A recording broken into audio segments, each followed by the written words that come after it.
And hello, everybody. Welcome again to GallantFew Leader Chats. I am your host today, Bryce Mahoney. And on the show today, I have the pleasure of having Arno Ilgner, the author of The Rock Warrior's Way, and well-known climber in the East Coast and U.S. Army vet as well. And here in a second, we'll have Rand Abbott, adaptive climber and the man of the hour at Joshua Tree and volunteer for Milltree. I'm very happy to have both of them on the call. I'm going to start with you, Arno. Thank you so much for being on the call today. I just finished Rock Warrior's Way. I've heard about it for years. I've stalled on getting it. I finally got a Kindle edition and I couldn't put the damn thing down. Not only for rock climbing, but just it talks a lot of real talk for how we should be approaching life and the routes that we climb through life. So I want to start with The Rock Warrior's Way. Where did it come from? Where did it start for you? Yeah, thanks for inviting me here, Bryce. Well, I've been a rock climber for a long time, since 1973, and it's something that really resonated with me, that I enjoyed. I didn't have to figure out why I liked it. It just, I think if we can find something that we're drawn toward naturally, that's a good indication that we're found at least part of what our calling is. That's right. But it took me about 20 years, before I started looking for how to create a career in something that I was passionate about, which was climbing. Uh-huh. And so I think that's something important also to realize for any of our journeys is if we find a way to add value to others through something that we're particularly interested in, inspired by, then we're going to be able to add more value than if we're in some other kind of a calling or career. So it started officially in the mid 90s, about 25 years ago, where I'd done 5 years of research on mental training. There wasn't any programs in climbing to help climbers with fears and risk assessment. And I was known for being able to deal with fear based on some climbs I did over there in North Carolina. And so I started investigating that. And so when I started investigating about, attention and fear, risk, I found that I enjoyed that as much as I enjoyed climbing. So it was something that really told me that was the right thing to do to move forward for creating a career. That's great. And it sounds like such a stable platform and a beginning to what has become, an amazing journey. You've been able to help people break plateaus, not only in climbing, but now you're starting to see a parallel in the same knowledge and instructions, not only in rock climbing, but in our personal journeys through life's challenges. And just before we dive into that, Rand, thank you. Man, technical difficulties get us all the time. Everybody, Rand Abbott, adaptive climber, veteran, volunteer for Milltree and USMC veteran. I swear, you two are like twin brothers. Every time I see Rand, I'm like, aren't you guys look exactly the same? You both yeah, there we go. Just two good looking guys, man. Rand, we were just talking about Arno's book, The Rock Warrior's Way, kind of where he got the platform and the basis from it. And really, it sounds like there was a gap, and you found a way not only to pursue your passion, but also fill a gap, which I think filled your warrior spirit kind of too. You felt useful. You felt kind of this need again. Does that kind of help understand, the process? Yeah, I mean, warriors are trained to serve, those that they protect, right? So this idea of service, we each need to find in our individual lives so that we're not just self-serving, we're serving the community, we're serving the nation, serving the world. And so for me, I found that, working on a mental training program for rock climbers was something that could help other climbers deal with the fears and the the risks that they were taking in, a sport that they enjoyed. But from the very beginning, I knew that the material went well beyond just climbing. Right. It was something that was very, very tangibly translatable to life. Because, in the Rock Warriors Way book, we have 7 like processes that we go into as far as how to focus our attention. And one of them, for example, is accepting responsibility. And so right there, you can say, well, yeah, that's not just about climbing, that's about, how I need to interact in life in general. That's right. You're absolutely right. So to segue to you, Rand, dealing with Milltree, you have done a great job of seeing the need in a community and create this recurring fireside chat that was in person. Now, because of COVID, it's gone on Zoom. And exactly like Arno just said, there is this safe place for people to be accepted, but then also to acknowledge. It's that first part of acknowledgement that happens in the journey of moving forward. And without that, without trust, it's hard to move into that acknowledgement part. So talk about some of the experiences you've dealt with in Milltree and the fireside chats where it's given people the opportunity to kind of find that safetiness. I think one of the things that fireside chat, and then we did that Art of Resilience, which was a 3-day retreat with Ed Tick, which Carl participated in. Yeah. We give a dialogue to where there's civilians that never served and veterans who served in active duty, and holding that space where they're just able to talk and get, I guess, what you would call true humble empathy without judgment. It creates a safe space, and it takes whatever's, for me, part of acceptance is getting it out of my brain and making it tangible so that I can see what I need to do to move forward in acceptance, whether it's writing it down. You've heard me talk about fact, fear, and fiction, living in the facts, acknowledging the fear, but not letting the fear take me into a fictitious space in my head. And Fireside Chats with Milltree has done that for a lot of veterans and civilians. And it breaks down the ignorance of not understanding what the transition is. We choose to join the military because we want to be of service. We become warriors. Well, when we transition out, where do we find our place in civilian life, still being of service and still having that warrior mentality? And through dialogue, civilians get an understanding of where that drive comes from.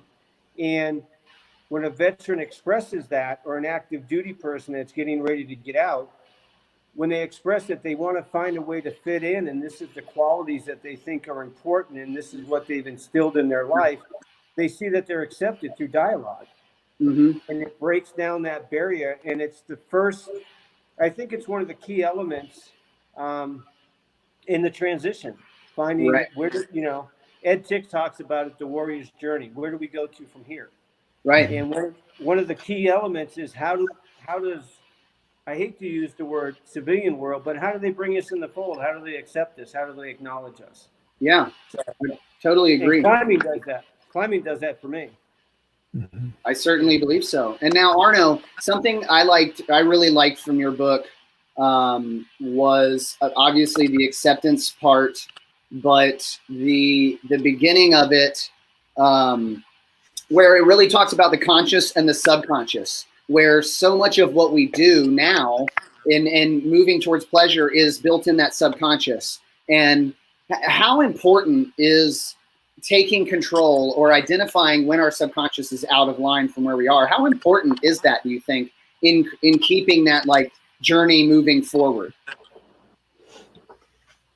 Yeah, great question. I really like what you said, Rand, about the acceptance thing. It's a really big part of, I think, mental training in general, but also what we focus on. But a foundational part of the Warrior's Way training that we teach is developing awareness. Okay, so I think that speaks to what you're talking about, Bryce. Yeah. Because we can get habituated toward doing a lot of limiting things, and so if we can find ways to pay attention and become more aware of not only what we're doing that's not so helpful, but also things that we're doing well. We need to have a balanced approach so that we're not just falling into self-criticism for everything that we're pointing out that's not working for us. But the awareness is really important, because then it can inform us of how we're using our attention. Okay. And that's really the material that we teach is really very, very simple, but of course not easy. But the simplicity is we're working with attention. Mm-hmm. And everything that we talk about, do, and work with has to do with what kind of impact does it have on attention. Because if we can have our attention more focused in the moment on whatever the task is that needs attention, then we're going to be more effective. So that's kind of our litmus test for mental fitness. Yeah. How much of my attention do I have focused in the moment on what actually needs attention? And so we need to bring some awareness to that process so we can notice when we have distractors and then redirect attention to that task. Yes. Yeah, and I see that, and the reason that caught my eye is we have used a similar system, functional emotional fitness, through Dr. Kelly Burris, and they are so linear that it's amazing that it's great to know that we are all working and speaking the same language and using the same tools to help the subconscious move towards the direction that we want it to go and limit the amount of recorrections and restructuring that it needs to voluntarily, manually by us. We create these new habits, whether it be in life or climbing or making a positive, lasting change somewhere. I mean, that's the point. It's like we have these habits, right?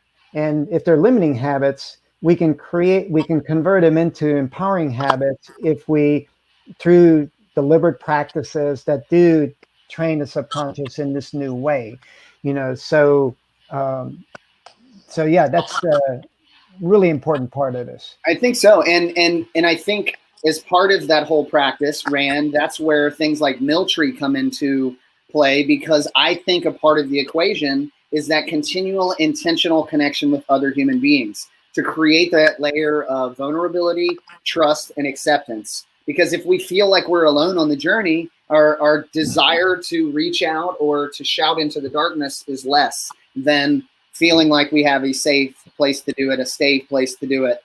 And it's just amazing to see, things like Miltree and other organizations that focus on continual intentional connection with other individuals. And it sounds like, Arno, the Rock Warriors Way system and the people that go through your courses, they tend to do the same thing. Like the climbing community tends to stay together and stay connected in these kind of smaller communities. Rand, I'll ask you, how important do you think that is to really stay connected to other people in that realm? In the realm of the Fireside Chapter, in the realm of climbing. Both. I mean, other than, I'm sorry, that bounced around a minute. It was more of finding people that have similar interests. They might not have full similar beliefs as you, but similar interests enough to devote intentional time together, to where over time your trust in the ability to communicate with them better increases, things like that. And I feel like you have some of that in Miltree and in the Fireside Chats. Not all of them are climbers, but we find common ground in certain in areas like that too. I think it's very important. One of the things it creates is we share our story, and through our story we share experience, strength with situations that we've gone through, and somebody else listening. The circumstances of the situation, exact circumstances, could be different, but how it's affecting them could be very similar. So out of that you get hope. And the same thing in the climbing community. I mean, if you're out with a bunch of guys and you've been hitting the climbing gym and going out to the crags and back and forth, and all of a sudden your buddy, say his name is Paul, he goes up and he flashes a 5'10" for the first time, everybody gets pumped, everybody gets excited. So that that adrenaline that's caused, that excitement for him flashing a 5'10", that can that has the same relevance when you're in a group of dialogue where you're sharing your challenges that are affecting you in life. And you sometimes, through sharing that, as Arno was just talking about, your perspective can change because somebody can give you a different viewpoint on it from their experience. You know, we have this conscious and this subconscious, and we bounce in between. You know, John Kabat-Zinn talks about finding the peaceful place in between the two through mindfulness and meditation. And how can we acknowledge thinking as just thinking instead of it controlling us? You've heard me say, we can either let our feelings define us or we can define our feelings. That's right. There's the term I use is there's two sides to a coin. Sometimes we get focused on the one side of the coin, how it's affecting us adversely, that we forget that there's another side, and in between the two sides, there's an opportunity for growth. If it's affecting us, how can we grow from it? And we can either label it as a problem or we can label it as a situation that I need to figure out. It's like if you're on a 511 and you've got to do a dyno, you got to figure out the exact right position to get in so that you can do that. Now, if you look at it when you're climbing as, oh, that's a problem I can't do, you've already not going to make the climb. But if you look at it from a situation and you get up to a point where you can rest before the dyno and go, okay, I got to get my right hand here, my left hand here, and then I can get a heel hook in. Oh, this isn't going to be that hard. And then you go through the facts. I'm on a solid number 1 right here. So it's pro. It's not going to blow. It's only going to be a 4 or 5, 6 foot whip. It's not that big. You stay in the facts, you work through the fear, and then you do the move. It's the same thing in personal growth. The awareness brings what you've got to deal with. If you have dialogue with somebody on a continual basis, like I know that, Bryce, you have a group of men that you meet with. Yeah. Now, over a period of time, you've gotten to the point where you'll share anything with them because you know they're not going to judge you. They're going to love you. Right. So in between that judge and love is what word? Acceptance. They've accepted you, right? That's right. That's I feel like you just explained a large chunk of the Rock Warriors Way process, and I love it because, you know, it's this continual acceptance of in the moment, and I think that's what drew me so much to the book as well. Again, Arno, especially the lessons or the exercises. One of the exercises in the back, one of the options is to write out some statements, but then you change words. You say use opportunity instead of spacing on the other one. But it's great how much wordplay is involved in helping pump us up or prepare us for this journey that we had to have ahead of us. And I like that you said the same thing, Rand. It's these things in front of us are opportunities. We need to look at these moves, this protection, and part of that acceptance in climbing has been that acceptance that a fall is potential. We should always look at falling as always an issue, potential, and moving through that acceptance through our skills and our trust is where we truly have that breakthrough. And I just really love hearing you talk about it. Arno, on that note, talking about falling, why do you think we have such a fear of falling? And we'll just talk strictly in climbing. So first. Yeah. Rand, you brought up a lot of things there. You know, it's like post-traumatic growth, right? It's like if we can, and this is really what I found is the major shift that we need to make mentally, and that is that we tend to fight the reality that life is difficult, and we just get offended when it is. Yes. But in reality, it's inevitable that life is difficult, right? So then it just shifts the burden onto us, or the choice onto us, and how we're going to interact with that. You know, so that exercise, Bryce, that you mentioned in the back of Rock Warriors Way, it's a problem, challenge, opportunity. Yes. Okay. So, and you're correct. It's the exact same question. We're just changing those words. So it's like, what's the biggest problem that I face on this rock climb or in this life situation? And you can write down some answers to that.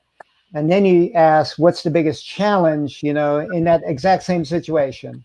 Write down some answers for that. And then what's the biggest opportunity? So we're asking the same question, but the answers we get are different because our mind is thinking about it differently.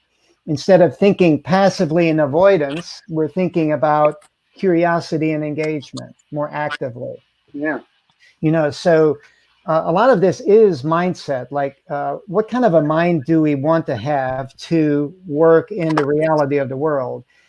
And, acceptance, back to that point, Rand, is like an important part of the process. And let me just say an important beginning step to the process. Because, and I get some pushback on this sometimes, and that is that, acceptance, like if you're accepting someone else's behavior, you're condoning it. Or if you're accepting your own performance on a climb, then, you don't really want to do any better. But it's not about that. Acceptance is like preparing yourself for the kind of action that you want to take next. Yes. It's like, in other words, we can't really take effective action if we're not accepting how reality is, so we can begin working with it. And falling back to your point, you say again? Acceptance keeps you from taking it personal. Yeah. Like, I'm paralyzed. I'm in a wheelchair. In order for me to get back surfing and rock climbing again, I had to accept the fact that there really, if I take being paralyzed and what happened to me personal, I'm stuck there. Mm-hmm. But if I accept it without the how, why, or but, and I determine not to let it determine how I'm going to live my life, Mm-hmm. then anything is possible. And when I talk to people about acceptance, I go, acceptance for me, nobody else needs to understand it, but it's my groundwork for awareness, and it's my groundwork for doing the work that's required to change. Mm-hmm. And when the change gets hard and I start to get frustrated, I can go back to the writing on acceptance and go, this is why I'm doing this. Mm-hmm. And it keeps me out of my conscious bouncing around and my subconscious fears. I'm going, no, I accepted the fact life isn't fair. Life's going to throw me curveballs, but I'm not going to let it determine who I am. And this is the work that I'm going to do. So I think acceptance is that thing we go back to recharge our batteries when Mm-hmm. times on a certain task, when times start getting hard, whether it's internal dialogue being negative or whether it's starting to take something personal when it's life in general. If we defined our acceptance on that matter or that topic, we can go back to it, recharge our batteries, and take off again. Yeah, I would agree. It's like you're centering and grounding yourself again, right? Getting that stable base, so then you can go out and engage again, right? Yeah. Go ahead, Arno.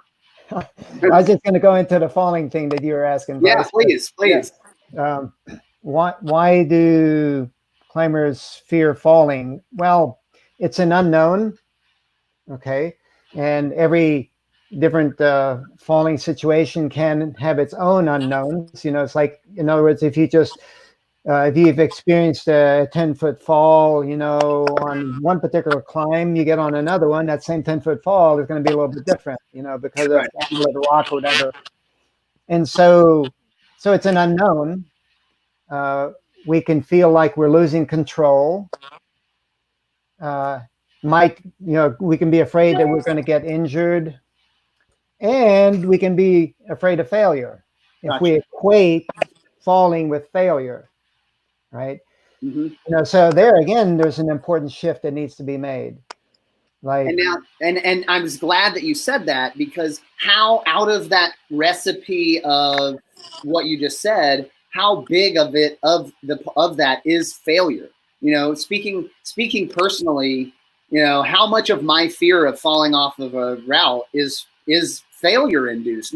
I know the pro works, I know the rope works. So what is holding me back from trusting that fall? And how much of it is related subconsciously to this is, if I fall, I've failed kind of thing?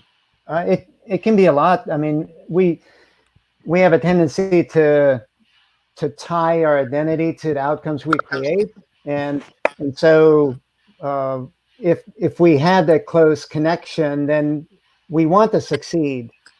You know, every time we succeed, make progress, then gives us the confidence. You know, gives our identity the confidence that we're still valid. We're still, worthy of belonging and existing. So one of the important things that we do in the training is emphasize the importance of separating identity from outcome. Gotcha. My essence as a person doesn't change. I don't get better or worse or more important or less important based on my outcomes. I'm here now. Let me just look at the outcomes that I'm creating and seeing it a little bit more objectively, so that I can see what am I doing well, what I still need to learn, and be curious in that learning process.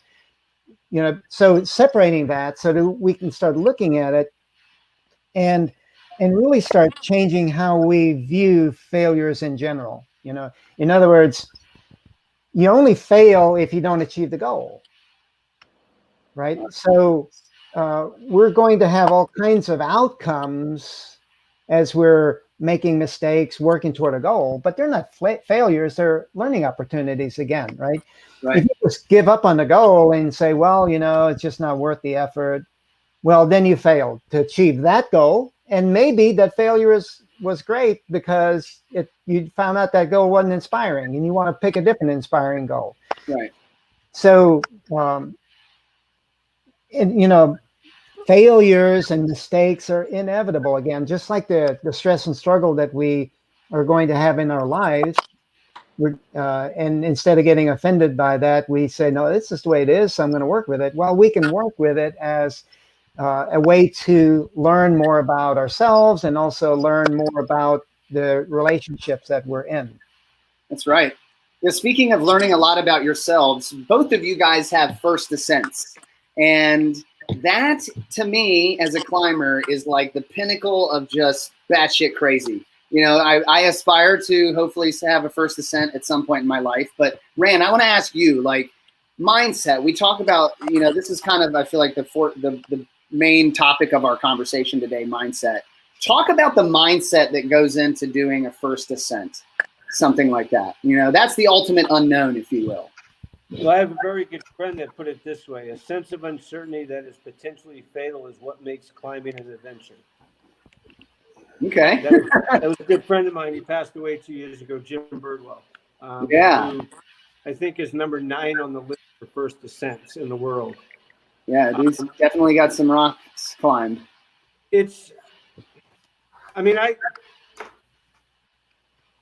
I love first ascents. Being paralyzed, almost every climb I've done is a first ascent because nobody's climbed it paralyzed before. And the beta that you use is different than mine. Yeah. Because I'm not going to rest on my toes and reach up and grab that crimp or do that undercling. I'm just using my arms. So, I don't know. I think I've got 175 to 190 of them in Joshua Tree alone. Yes. And I'm putting up a new route now that's going to come in. It's an A4RD 513D probably.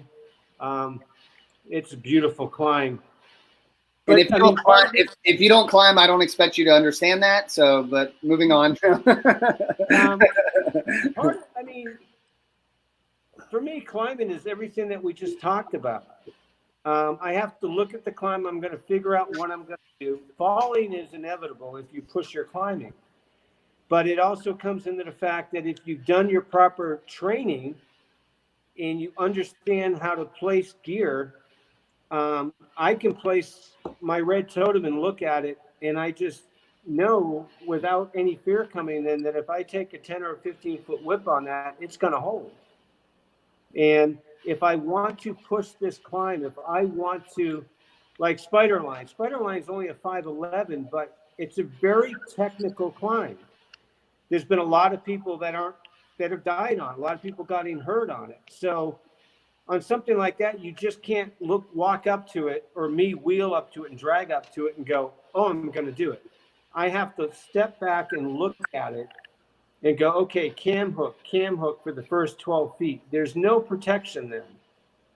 So on a cam hook, if it comes out, you're gone. So Yeah, I've seen those crazy things. yeah, once you get up above 10 feet on a cam hook, you have to learn how to stay in the moment, understand that the rock is good quality. If the cam hook is placed correctly and you pull up on it, you can place another one and move past it. And you just have to trust in your past experience. And people say to me all the time, they go, "You're fearless." I'm like, "Oh no, I'm full of fear. I just don't panic." There's a big difference. And what gets you to that point to where you can function with fear and let it keep you safe, but not let it push you into panic to where, because once you're up there, if you're panicking, you're burning oxygen, your muscles are going to start lactating, you're going to start quivering, and you're going to come off. And then you're going to get frustrated because it's not the rock that failed you, it's not your gear that failed you, it's you by not mentally being prepared for the climb. It's Arnold keyed in on something. When I got paralyzed, the first thing I had to realize was intellectually, spiritually, I'm the exact same person I was before. It's just my legs don't work. Now, if I accept that and believe that, I don't climb like you do, Bryce. Yeah. And I don't climb like you do, Arnold. And I don't climb like Alex Honnold. But damn it, I've done 3, 5, 14s. So I climb. Yeah. So where is my identity? Is it on accomplishing a 512? Or is it climbing to the best of my ability and learning a little more each time? What do I want to get out of life? What do I want to get out of climbing? And falling's going to be part of it. That's right. Arno, anything to add about first ascents? Yeah. You know, when we look into the unknown, we can think we know what we're seeing, and it ends up being exactly the opposite. Yeah. And so, for example, when I do first ascents, or when I have done them, I found that my mindset goes toward curiosity and possibility automatically, because I don't know the grade yet. Yes. And I don't even know the way yet. Yeah. And if I don't have the capability of curiously looking for where the line of weakness is, then I'm never going to do a first ascent. So it's almost like the unknown draws out the mindset that I need to have for doing the first ascent. Yeah. Yeah.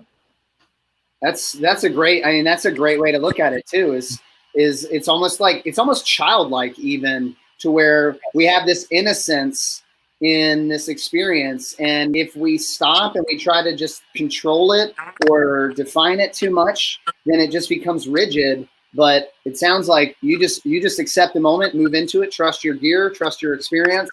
And then on the other side, that's where it is. And I think that's awesome. And I see. Go ahead, Rand.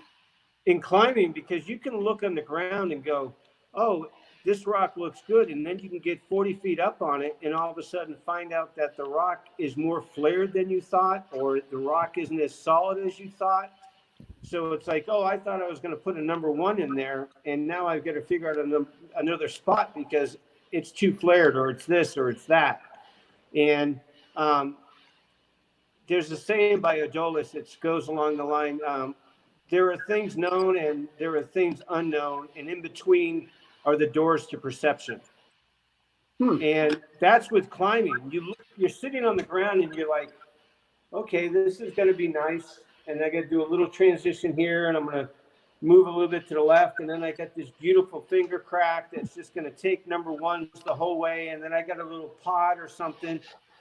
So you've got a certain thing that you think you know, and then you start climbing and you get up there, and then all of a sudden you see the unknown of this climb.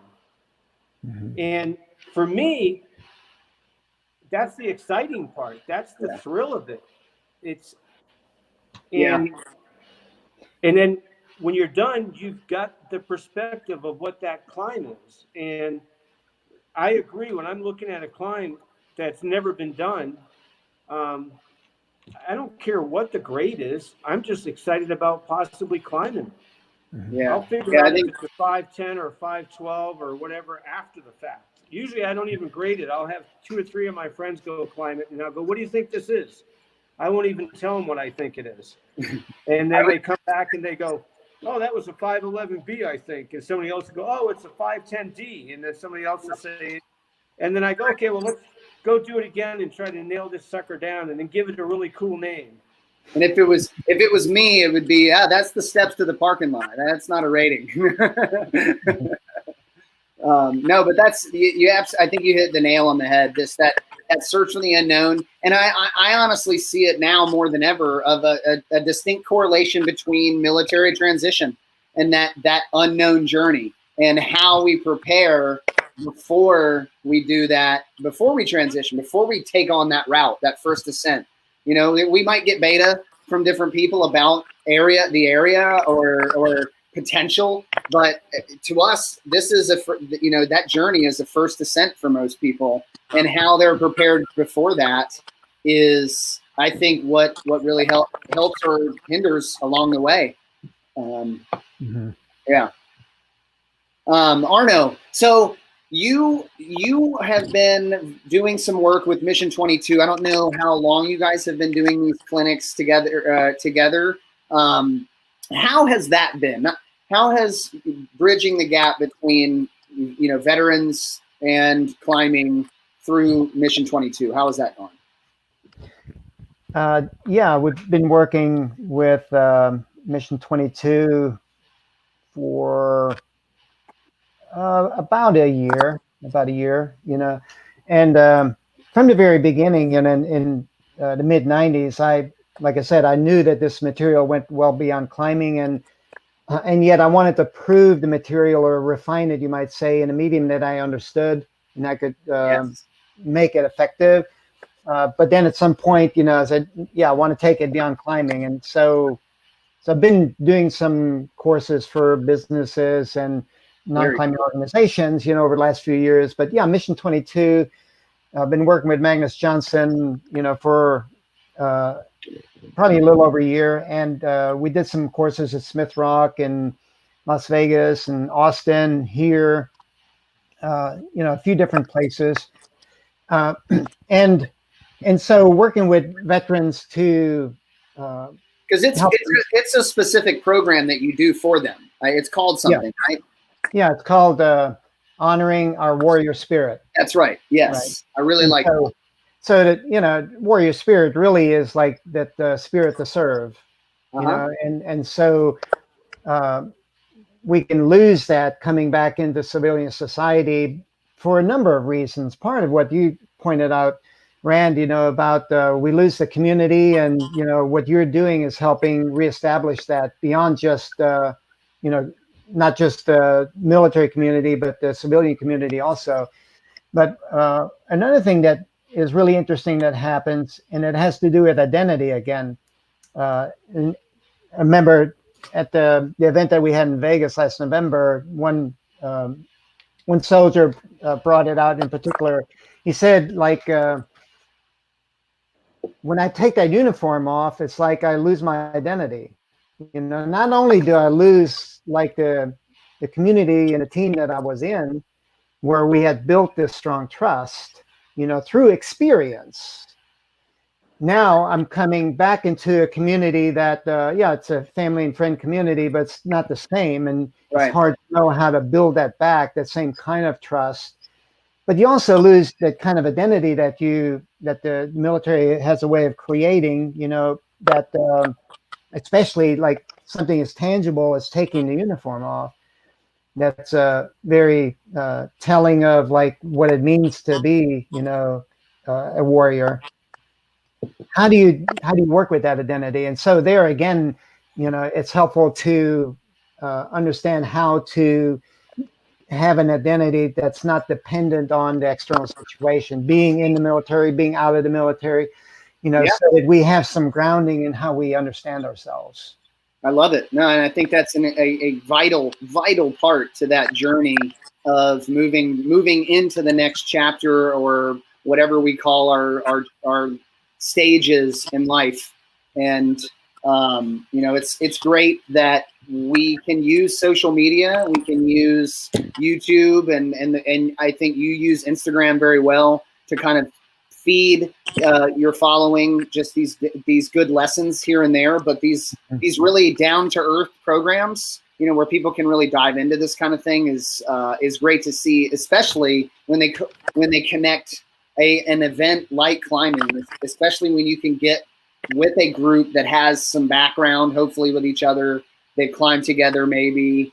It's just the level of effectiveness, in my opinion, tends to rise when there's shared interest, common space, and those kind of things. Yeah, I'm excited to find out when the next Mission 22 program is going to be post COVID, and hopefully attend one of them, because it would. We use climbing exercises in it. right. And the people we're working with are like 90% not climbers. Like a few, we get some vets, that were climbers, but we can use climbing. We go through the basics first. It's obviously learning how to belay the rope, how to climb, the rope systems, how to keep yourself safe. But then we do actually take them through some incremental falling practice, a little at a time, on a top rope, Right, but it still brings up the same kind of fears, which is the point. Point isn't to have them be able to take falls. We have some commitment drills for how they're using their attention. And then we can debrief that, and say, well, what did that fall feel like? Things around failure can come up. Trust issues can come up. Well, I didn't know if that person was going to be able to catch me or not. And then say, well, how did that not change, when you took fall 3, 4, 5, and 6? I said, no, I was able, he was catching me. So yeah, I was able to trust him then. So it brings home the lesson that our trust needs to be experiential based, instead of just saying, hey, Rand, do you know how to belay? It's like, well, of course, yeah. It's like we want to test out others and how we're beginning to interact with them, so we can actually build relationship and build that support system on something that is experiential. We know something because we've experienced it. That's right. And now, Rand, coming back to Miltree, how important is that shared experience in the Fireside chats and in those conversations? I think it's crucial. There's a growth factor to it. There's a trust factor that gets developed.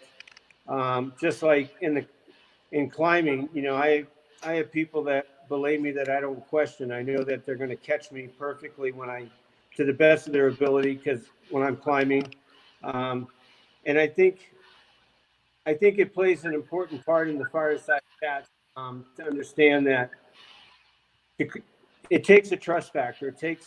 It has to be proven. You have to experience it. There's an old saying, don't ever confuse what you hear with what you know.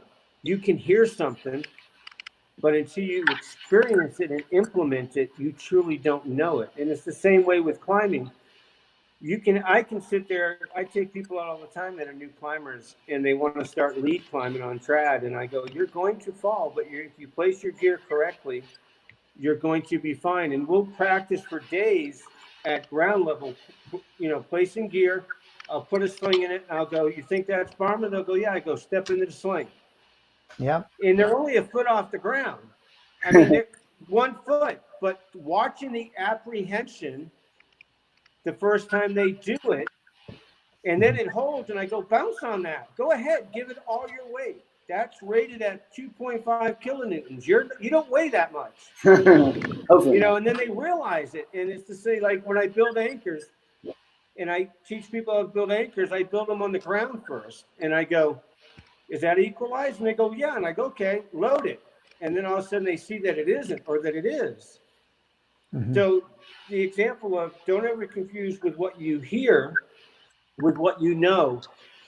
It's when I have new veterans that want to come into Fireside Chat and they go, well, that's not my cup of tea. And I go, what do you base that on?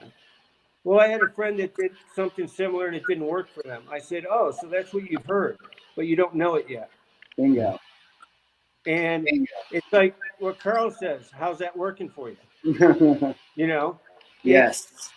There's that old drawing, my safe space and my uncomfortable zone.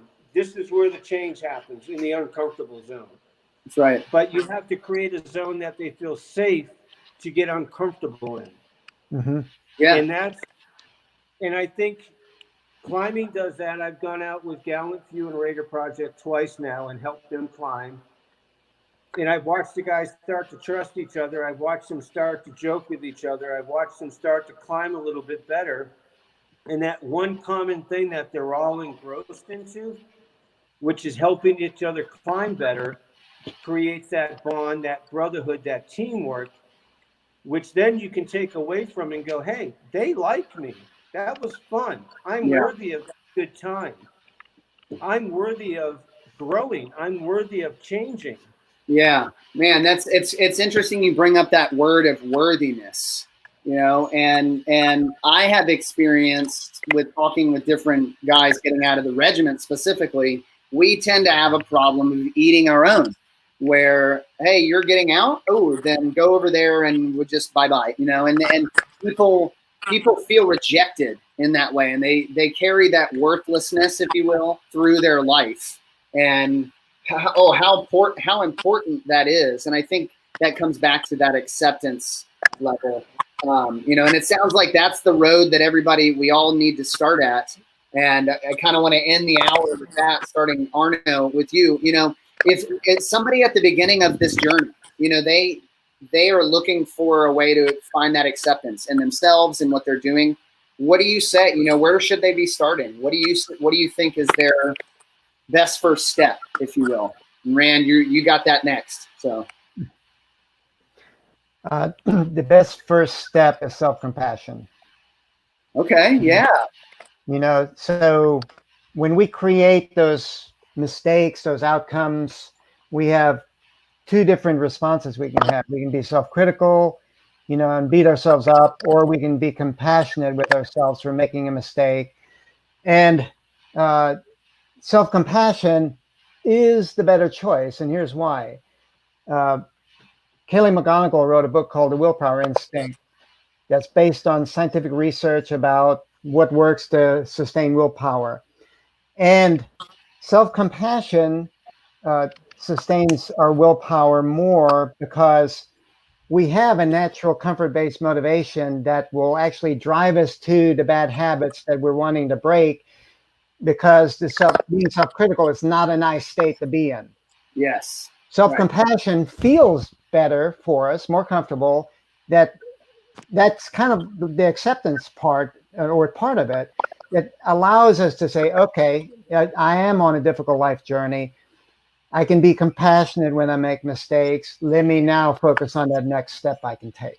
Mm-hmm. So but that's really counterintuitive, because we can tend to harbor a little bit of self-hatred, when we're going through our lives, and then because we're not achieving our goals quickly enough, or not progressing quickly enough, and then we just berate ourselves or critical, that actually moves us even farther away from what we were wanting to achieve.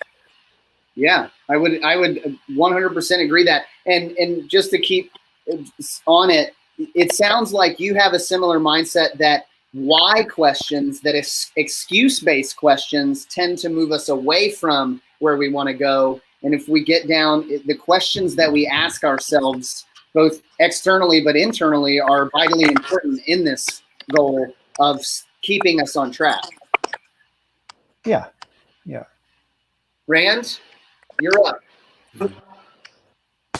I think I just did a Fireside Chat 2 weeks ago on this. It was on self-worth, self-esteem, and the topic was it has to be self-compassion.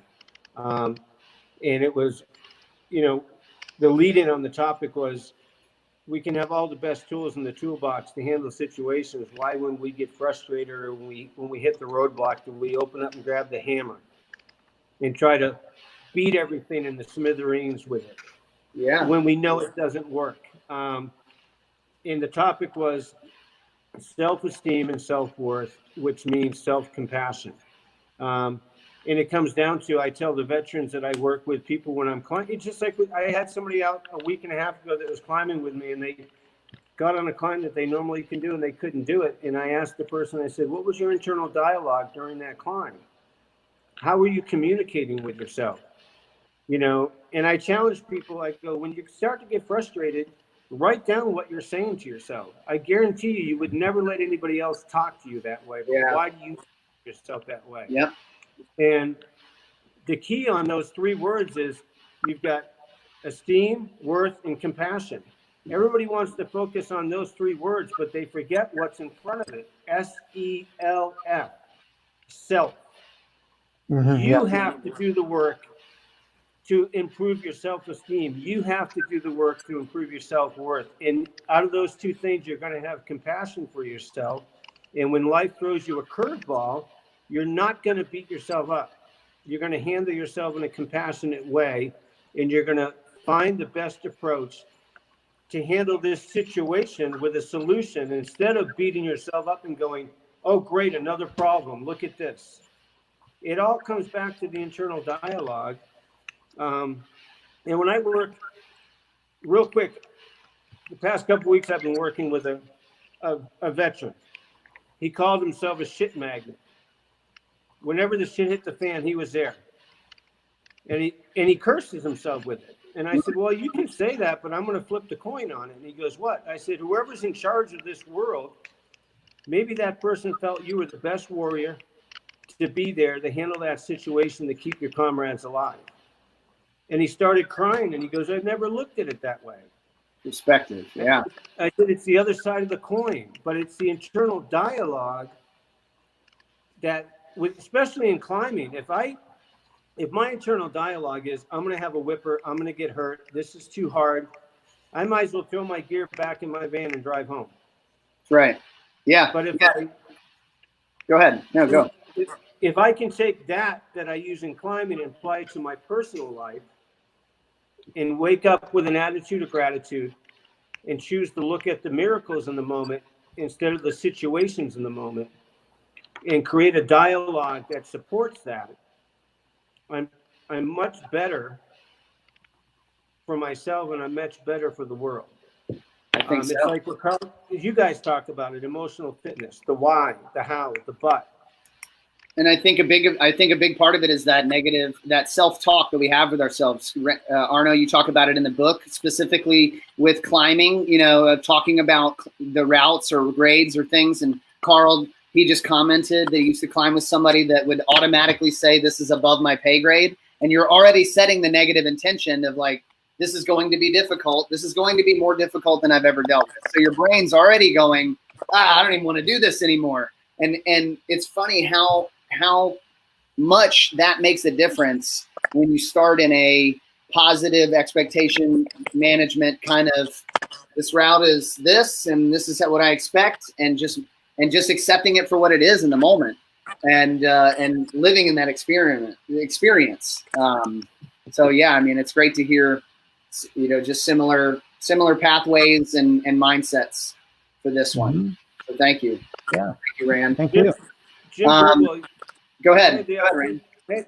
I had the opportunity to hang out with Jim a lot, and another guy named Phil, who was one of the stonemasons up in Yosemite. And Jim used to tell me all the time, he goes, it's not about topping out, it's about the climb. Yeah. And this is from a guy that, if you research him, the guy hung on pitons 2,200 feet in the air on routes that had never been done. And I used to ask him, and he'd go, it was the climb. Yeah. It wasn't about getting to the top of El Cap. It was about the climb. Yeah. And overcoming the adversity on the climb, and overcoming the challenges, and staying calm and laughing and going, oh, this is going to be harder than I thought it was. That's right. It's and not taking it personal. That is, yeah. It's like what you're describing, Rand, is Jim is emphasizing, the journey. So it's almost like when you step off that last part of the wall, it's over. That experience is over. That adventure is over. What are you going to do now? Just go and have a beer and watch Netflix? It's like that's, but we can fall into that. We can go into something that is meaningful, even like climbing, if we're passionate about it. And we can constantly be wanting to be, at the next stance, the next pitch, and the top. Oh, got that over with. Wait a minute. I wanted to be on that. Right. Right. Chasing it. Yeah. Chasing names, chasing numbers, and really just blustering through the experience. I found that kind of that band of like, what can I do in the middle of my climbing? I've been climbing, I probably would say on and off for about 8 years now. And there was that like, I want to go everywhere band where you're just going crazy. And now I'm in this like, I don't need to leave North Carolina kind of phase. And it's great because it just helps me hone in that focus and really just set intentions on what I want to do here. And it helps ground me. We adventure and outdoors, the element of the outdoors is so alluring, and to be able to try to go different places and the amount of rock that we have all over, not only this country, but all over the world to climb. I mean, you guys, Arno, you've climbed quite a few places, and I mean, it's so alluring and just majestic, but I'm finding a different, allure to it now of what I have right outside my door, 2 hours away, hopefully soon, hopefully closer very soon. And it's all, I think, part of the mindset conversation we've been having, it's that acceptance now. And I want to go back to something you said, Arno, where we're not condoning where we are or where somebody else's is the habits and activities by accepting somebody. We're accepting them where they are in that infinite second right in front of us, to say that if I didn't like what you were doing, I should have already said something to you. But now I'm accepting you who you are, and now I'm helping. I want to do whatever I can to make sure that you grow forward. And that acceptance part is, I think, amazing to me. And I strive for it every day, with the people in my life, to show acceptance, but also to be accepted as well. Yeah, we're accepting ourselves, our abilities. We're accepting them and their abilities with the given amount of stress in the situation, so that now we can talk together and find a way to improve our abilities, right? That's right. Well, gentlemen, thank you so much. As always, I never feel like we're going to be able to fill an hour worth of conversation, but it is climbing. So I think we could talk about climbing forever. So Rand, I appreciate you coming on again today. Arno, amazing to talk to you. And I look forward to having even more conversations, both online and at the Crag, hopefully.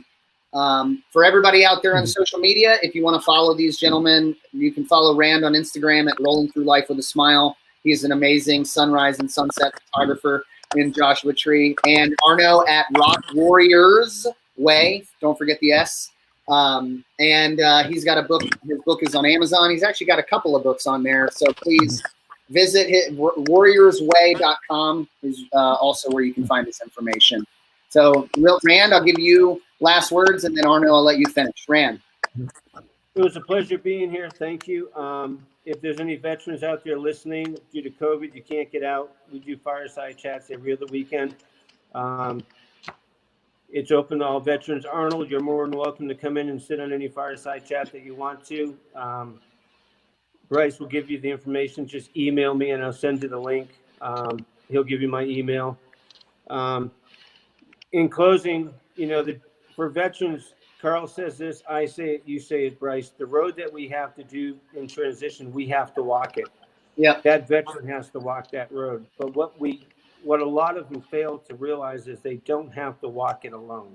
Yes, that's right. And that's where all this was about. There's plenty of veterans out there that can share their experience and strength to how we walk this road, how we transition, how do we deal with the obstacles that we at first see as problems, but collectively we can explain and show from experience that it's just a situation that we collectively can find a solution to make our lives better, to be healthier both physically, spiritually, and emotionally, to be the happiest, best warrior you could possibly be. And I'll say this personally, I have not found a veteran that hasn't earned that right yet. We have all earned it. We all deserve it. We just need to take the first step.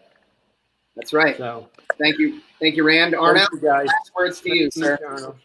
Yeah, nice to see both of you. So I think just, having some compassion for the difficult journey that you're on.